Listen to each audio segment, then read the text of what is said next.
Ni ibisanzwe yuko mu buzima bw'abantu hari ikigera bakajya mu rukundo. Iyo umaze kwinjira mu rukundo ugatangira gukunda, nibwo utangira kumva yuko rwose isi itangiye kukuryohera, kuko wumva yuko rwose uwo muntu mukundanye ubuzima bwawe bubaye ubwiwe nawe bukaba ubwawe.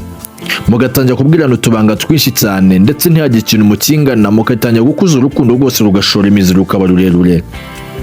Bityo rero wakoresha uko ushoboye kose kugira ngo uwo muntu ejo n'ejo bundi azakubonaho inenge, bityo akagusiga akagenda gukunda abandi. Ugakoresha uko ushoboye kose kugira ngo wubake urukundo rwiza kandi urukundo rufite imbaraga, ukirya ukimara ugakoresha imbaraga zawe zose kugira ngo rubashe kuba urukundo rwiza cyane. Ejo mu gitondo ukabona SMS, can you imagine? Arakwanditse akubwira ati ndifuza yuko uru rukundo turuhagarika. Nshuti yanjye, n'ibintu wakoze, uko witwaye, ibintu wakoze muri urwo rukundo kugira ngo uzabe urukundo ruzima. Ababyeyi bari babizi, inshuti n'abavandimwe bari bazi yuko mukundana, abari babazi yuko mukundana, n'aka kanya baratsaza yuko mugikundana, ariko iyo SMS wayakiriye, ubwo butumwa wabwakiriye. Nibyo bikunaniye kwihangana rero, ugatangira gukoresha uko ushoboye kose kugira ngo wereke uwo muntu yuko rwose ukimukeneye mu buzima bwawe, rwose ushaka yuko urukundo rukomeza. Nshuti yanjye, ukamwinginga, ukajya umuhamagara bwa buri kanya, ukajya umwandikira, ukajya umukorera buri kimwe cyose kimwereka yuko rwose ukiri hafi yiwe. Ariko n'ubundi ibyo bintu ntabibone. Nshuti yanjye, mw'iyi video nje kukubwira ibintu 15 byizewe abahanga bavuga, twakoreye ubushakashatsi, bishobora gutuma cyangwa se ushobora gukora uwakwanze akakwirukanka inyuma, uwakwanze agatangira kugukenera, uwakwanze agatangira kukwirukankira inyuma, hanyuma akaba ari wowe ufata umwanzuro w'icyo ugomba gukora noneho bitewe n'icyo ushaka. Nshuti yanjye rero, ibi bintu tugiye kukubwira ni ibintu byizewe, nubikora nk'uko ngiye kubikubwira rwose ndakwizeza yuko nubikora nk'uko ngiye kubikubwira uri bubone impinduka, kandi izo mpinduka zikaza vuba. Uwo muntu agatangira kukwirukanka inyuma utiriwe wirushya cyangwa se wihangayikisha, ubikore mu mutuzo wimereye neza, umutima uri hamwe. Nguhaye ikaze rero, iyi ni Hindura TV, kandi subscribe ufungure n'inzogera kugira ngo buri video tunyujijeho hano hantu ujye uyibona mu ba mbere.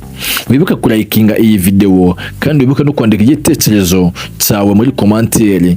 Iyi video uyisangize na buri muntu wese uri muri kino kika cyangwa se ufite ikibazo nk'iki ngiki tugiye kuganiraho.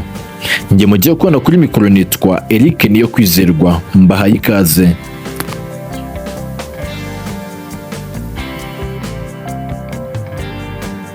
Reka dutangiye rwose twe gutinda. Igitabo cyitwa Psychology Today gitanga inama ko uyu muntu wamaze gutandukana n'umukunzi wiwe, bityo rero ngo izi nama yazikurikije bituma uwahoze ari umukunzi wiwe atangira kumwifuza ndetse agatangira kumwirukanka inyuma, bityo rero bigatuma abasha gufata icyemezo cyo kongera kugaruka mu buzima bwiwe, akaba ari we usigara ufata umwanzuro wa nyawo yuko ukwiriye kongera kwakira uwo muntu mu rukundo rwanyu, bityo akaba ari we wifatira icyemezo. Rero bavuga yuko mbere na mbere yuko ukora ibyo bintu byose bagiye kubwira, ukimara gutandukana n'umukunzi wawe, banza ugende wiherere rwose, wumve yuko rwose ufite umutuzo, wihe umutuzo wawe wenyine.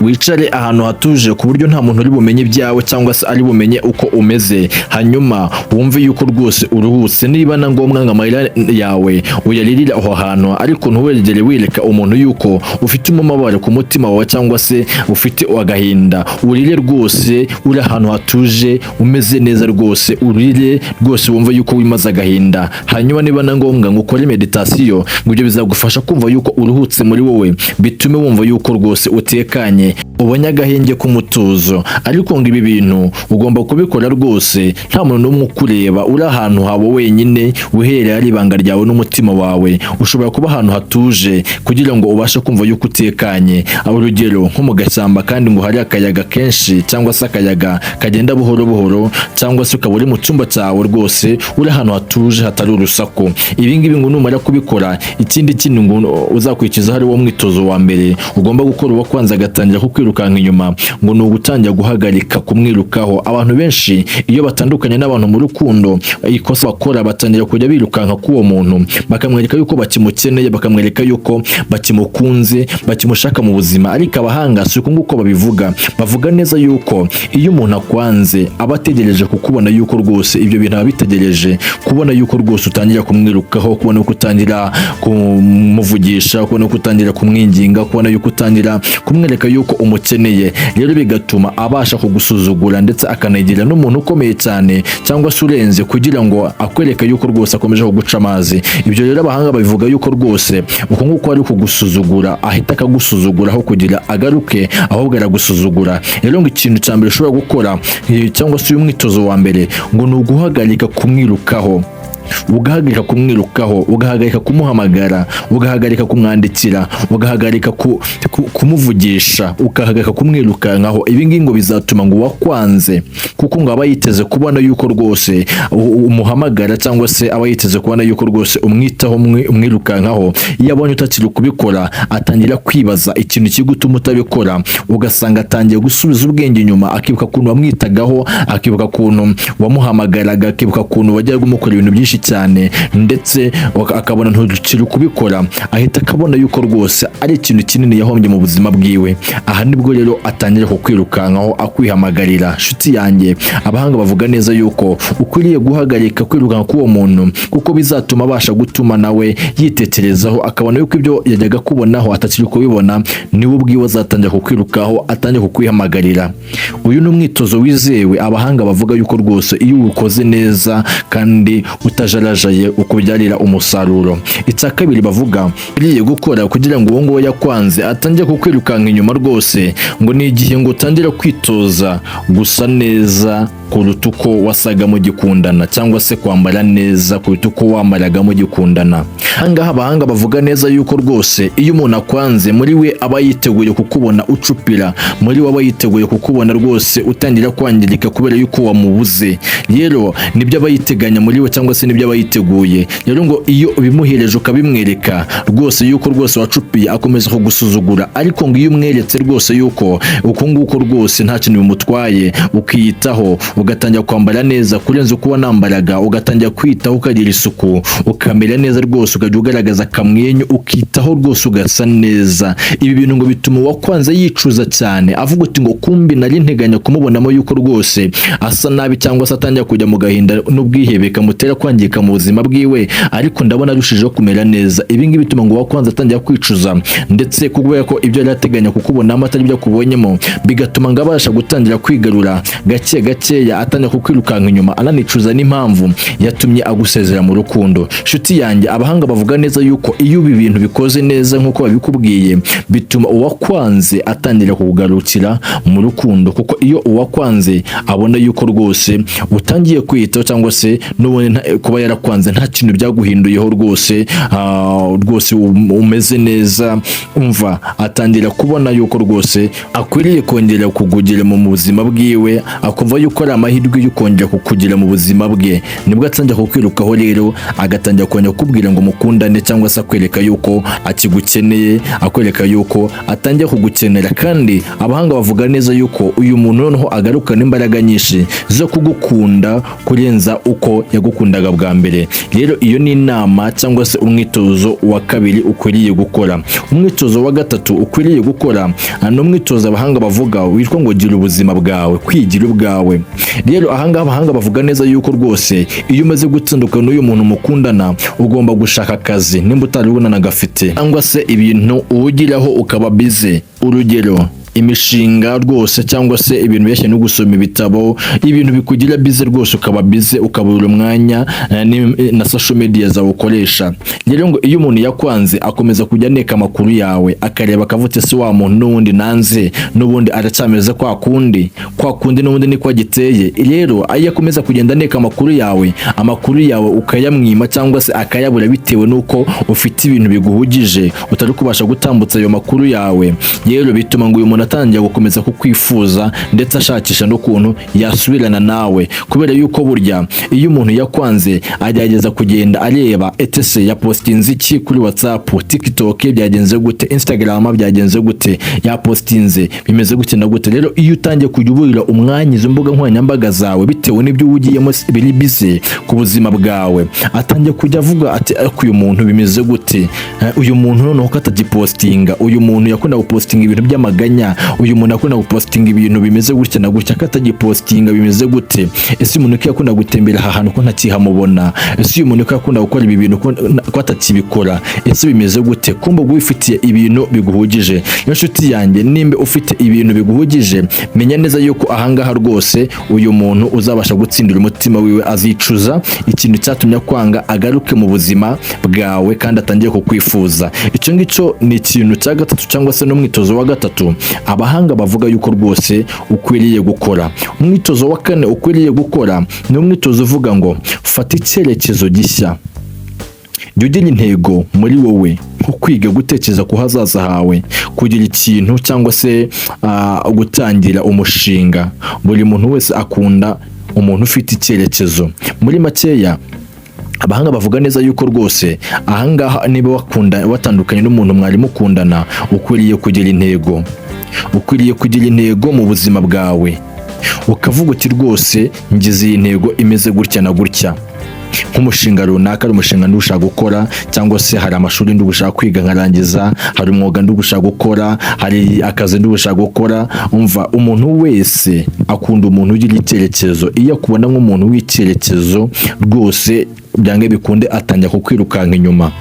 Gira imishinga cyangwa se gira intego mu buzima bwawe ukwiriye gukora, kuko nabibona ibi bintu bizatuma atangira kuvuga yuko yahombye ikintu cy'agaciro, cyangwa se umuntu w'agaciro afite ibintu yangije mu buzima bwiwe.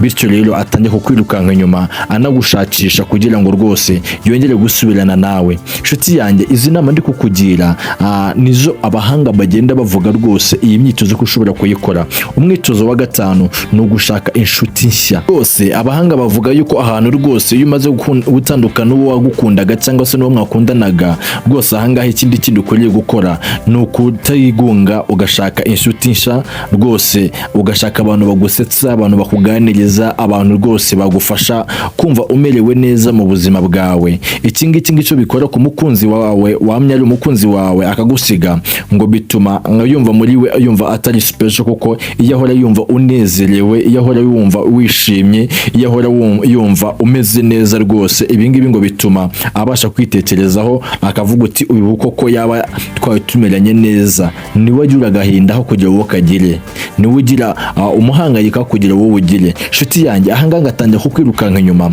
ashakisha kugira ngo utangire kuza mu buzima bwiwe, cyangwa se ashakisha kugira ngo wongere ugaruke mu buzima bwiwe.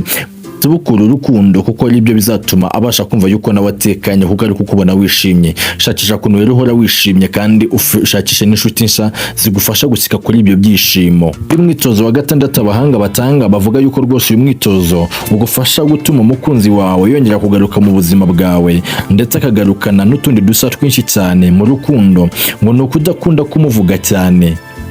Aha hantu ngo abantu bakunze gukora ikosa ryo kuba batandukanye n'abakunzi babo, bakumva yuko ari igikuba cyacitse rwose, bakajya bagenda babavuga uti uriya muntu aranyanze, cyangwa se uriya muntu byagenze gutya na gutya. Ayo bantu mugenda mubibwira, bagenda bagashyira amakuru wa mukunzi wawe, uwo mukunzi wawe akumva yuko rwose ari umuntu ukomeye, kuko umuhoza mu kanwa, ari umuntu ufite agaciro, bigatuma arushaho kugusuzugura. Ariko iyo wicecekeye ntukunde kumuvuga rwose, ku buryo niyo umuntu aje kumukuganirizaho uhita kumubwira yuko rwose nta makuru yiwe uzi, rwose utanamuheruka rwose, ako kanya ngatangira kumva yuko rwose umuntu utari kumvuga, cyangwa se umuntu akunda kumvuga buri kanya ariko akaba atakikumvuga, uyu muntu bimeze gute? Bimutera kumva yuko atangiye kugukenera, akumva yuko rwose uri umuntu wihesha agaciro, agatangira kukwirukankaho, bityo bigatuma yongera kugusaba imbabazi kugira ngo mwongere musubirane. Uwo ni umwitozo wa gatandatu.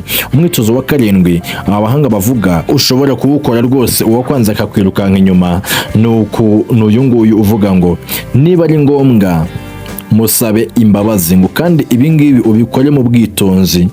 Bavuga neza yuko rwose nimba ari wowe ntandaro yo kugira ngo mutandukane cyangwa se ari wowe byaturutseho, ahangaha ukwiriye kumenya gusaba imbabazi mu bwitonzi, ukamwegera ukamubwira amakosa yawe, bityo rero ukamubwira yuko ukeneye imbabazi zimuturutseho, ngo ariko ahangaha ukabikora mu bwenge, ukamwereka yuko ukeneye imbabazi ariko udakeneye yuko musubirana, ukamwereka yuko ukeneye imbabazi ariko udakeneye yuko musubirana. Aka kantu ngo iyo ugakoze, umukunzi wawe ahita akatekereza ngo ku bihe mwagiye munyuranamo nubwo ari wowe wakosheje, urukundo ruramuganza rugatuma abasha gutuma akubabarira kandi akanabaya n'abana nakwibwira ati dusubirane. Ubwo rero twamaze gusabana imbabazi ati reka dusubirane. Uyu mwitozo rero ngo iyo ukoze neza mu bwitonzi bituma uwakwanze yongera kukugarukaho.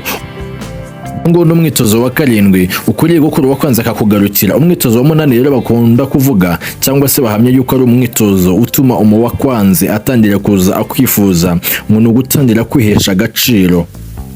Ngo ntugasubizwe inyuma nuko ngo yakwanze, ntugasubizwe inyuma cyangwa ujye gukora ibintu bidahesha icyubahiro cyangwa se bitaguhesha nawe icyubahiro ngo nuko ngo uwo mukunzi we yakwanze.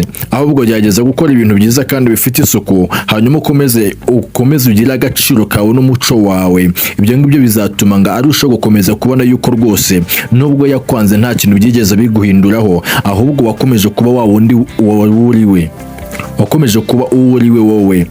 Rero ahangaha bikomeza kumwereka yuko rwose nta kintu na gito byigeze biguhinduraho, kuko yakwanze rwose ukimeze kwa kundi n'ubundi ukomeze kuba uriwe. Bigatuma rero akomeza kuvuga ati ese uyu muntu ko namwanze rwose none nkaba mbona akomeje gukomeza ameze kuriya, bigatuma atangira kugira amatsiko yo kongera kuza gutangira gusubirana nawe. Ahangaha niho uzaba ukimufite mu biganza, noneho aha niho uzatangira kujya ukontorora urwo rukundo rwanyu urugenze uko ushaka. Rero uyu mwitozo abahanga bavuga neza yuko iyo uwukoresheje neza rwose ukihesha agaciro ukawukoresha neza mu bwenge, ahangaha ngo uwakwanze atangira kujya akwifuza. Umwitozo wa 9 ni ukujya wishimira intambwe itera. Aha abahanga bavuga neza yuko utagomba kugaragara nk'umuntu wahezwanye n'agahinda cyangwa se waheranwe n'agahinda. Ugomba gufata amafoto meza ukayapostinga, cyangwa se rwose ukajya ukora ibikorwa byiza ukamwereka yuko rwose ntugashyira kuri stati amagambo ababaza, ahubwo ugashyira kuri stati ibintu bishimisha, useka rwose wageze ahantu heza cyane, bigaragaza yuko rwose wishimiye intambwe yawe wagiye utera mu buzima bwawe. Ibi bintu bizatuma arushaho kubona yuko rwose yahombye ikintu cy'agaciro, yahombye umuntu w'agaciro, bitume aza mu buzima bwawe avuga yuko rwose hari intambwe wagiye utera cyangwa se hari ibyo wagiye ukora. Ibi ngibi bizatuma rero nibyo bizamukura, bitume avuga yuko rwose yaguhombye kandi wari w'agaciro mu buzima bwiwe cyangwa se mu buzima bw'isi. Bizatuma rero atangira kujya ashakisha kumenya uko yamenya amakuru yawe, aguhamagare ndetse akubaze n'abandi, gutyo akugarukire. Ahangaha niho uzaba umufite mu biganza.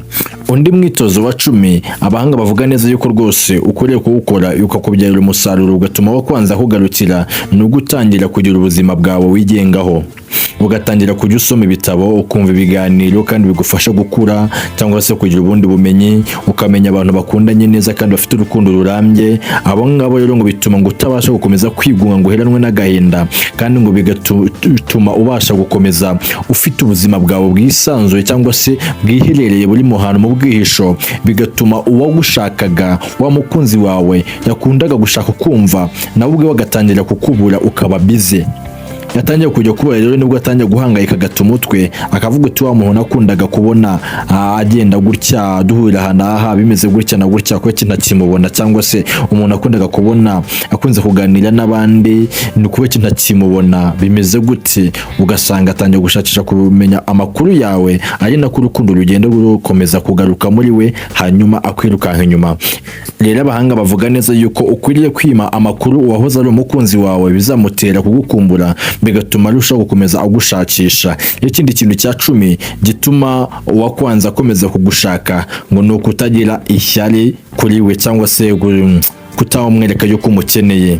Aha abahanga bavuga neza yuko ngo nubwo mwatandukanye ariko ukaba umubonye ahantu, n'urugero ukamubona ahantu ari kumwe n'undi mukobwa cyangwa se n'undi musore, wimwereka yuko unanabyitayeho rwose, ikomereze rwose, wimwereka yuko ari akantu kakujemo cyangwa se umurakarira ako kanya ubimwereke hoya. Nimba ushaka kubabara, genda wiherere atabibonye, ugende urire rwose ubabare, ariko bitagiye kure, ariko ntubikorere imbere yiwe. Abahanga bavuga neza yuko kugaragaza ubwitonzi cyangwa se kugaragaza ko udakeneye uwo muntu imbere yiwe bituma niyo yaba atangiye gutereta undi mukobwa cyangwa se undi musore atangiye gutereta undi mukobwa atangiye guterwa n'undi musore, aha ngo bituma ngo atangiye gukomeza kwitekerezaho, bigatuma ngo ashaka kongera kukugarukira mu buzima bwawe kugira ngo yongere gukundana nawe, kuko ari kubona yuko rwose asa nkaho n'ubundi ibintu byawe byose ubifite ukuntu bitwara, wabyakiriye cyangwa se kuba yaratandukanye nawe ukaba warabyakiriye. Aha ngaha rero ngo biramutungura cyane, bigatuma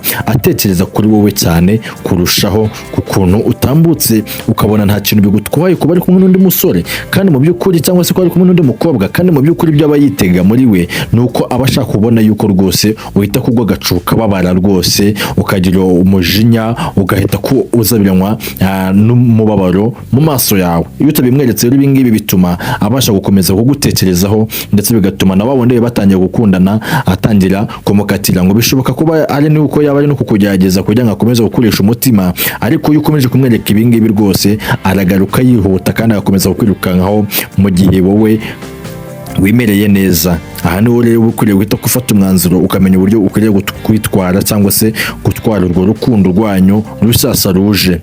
Rero icyo ni ikintu cya 11. Icya 12 rero, umwitozo wa 12 ni ukujya wiyibutsa ibihe byiza mwagiranye. Niba mubasha kuvugana cyangwa se kwa kundi abasha kuguhamagara mu buryo bw'ubupfura, ushobora kumwibutsa ati ese uribuka yuko twajyaga tugenda gutembera ahantu, uribuka amasezerano menshi cyane wajya gusezeranya, uribuka ituririmbo wajya gundirimbira, uribuka impano wajya gumpa, uribuka amagambo wajya gumbwira, ibuka yuko twajyaga dukora ibintu byiza kandi bidushimisha twembe tukaba mu munezero. Ibi ngibi ngo nukomeza bimwibutsa mu gihe ahanga ni mu gihe ariko mukunda kuvugana, igihe wagiye umwemerera mukajya muvugana kuri telefone, ahanga ukunda kubimwibutsa ngo yari umuntu w'agaciro, urukundo mwagiranye ngo bituma yongera kugaruka mu rukundo rwanyu, cyangwa se bituma yongera kugaruka mu rugo rukundo rusasa mugakundana.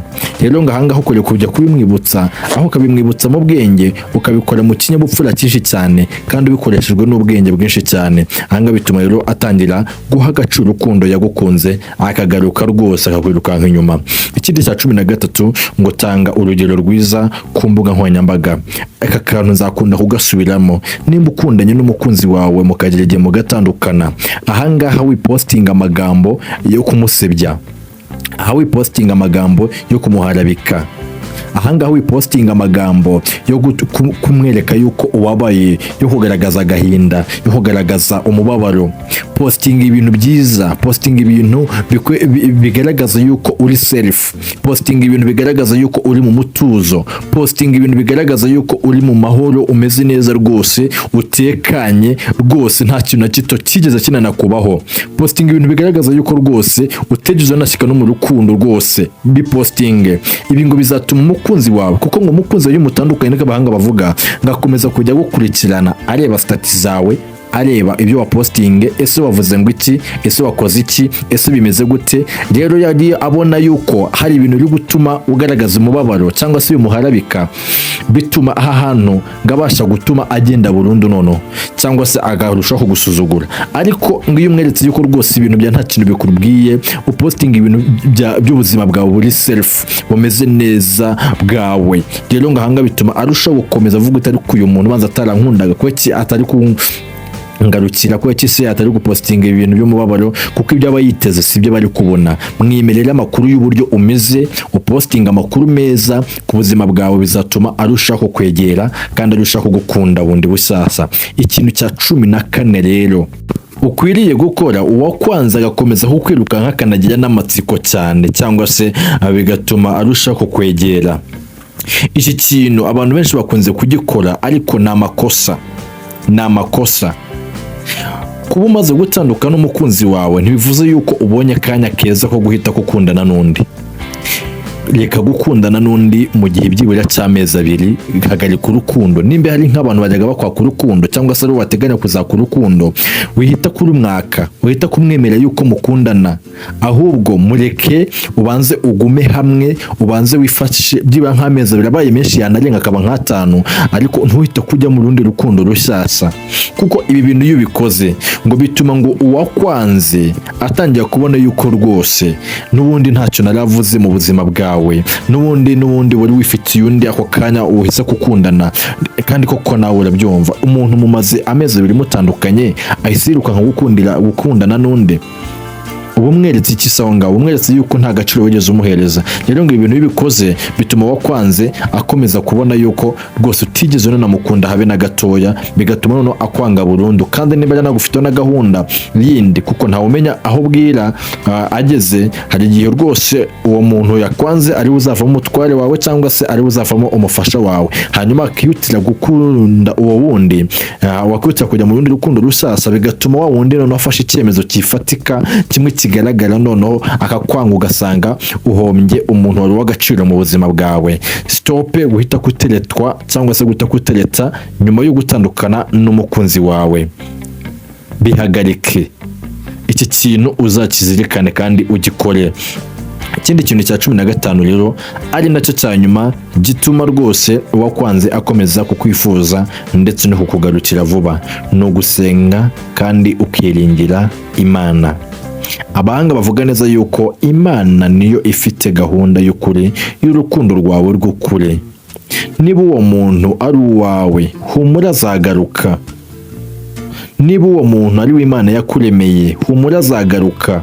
Nagiye nkora video nyinshi cyane ku bimenyetso bigaragaza umuntu Imana yagiye kuremera yuko ari bo bose muzabana, ndakeka benshi mwagiye muzikunda. Rero nshuti yanjye, ibimenyetso byose bigenda biranga umuntu Imana yagiye kuremera, iyo bihuje rwose nuko Imana ibishaka, rwose uwo muntu abo wawe uko kose yagenda. Icyo uzakora rero, senga, wiringire Imana, ukurikize zino nama zose twagiye tukubwira. Izi nama nuzukurikiza bizatuma urukundo rwawe rugaruka, kandi urukundo rwawe ruba rushyashya uko ruje. Ndagushimiye cyane rero. Iyi ni Hindura TV, nizere yuko wasobanukiwe ndetse ukananyurwa.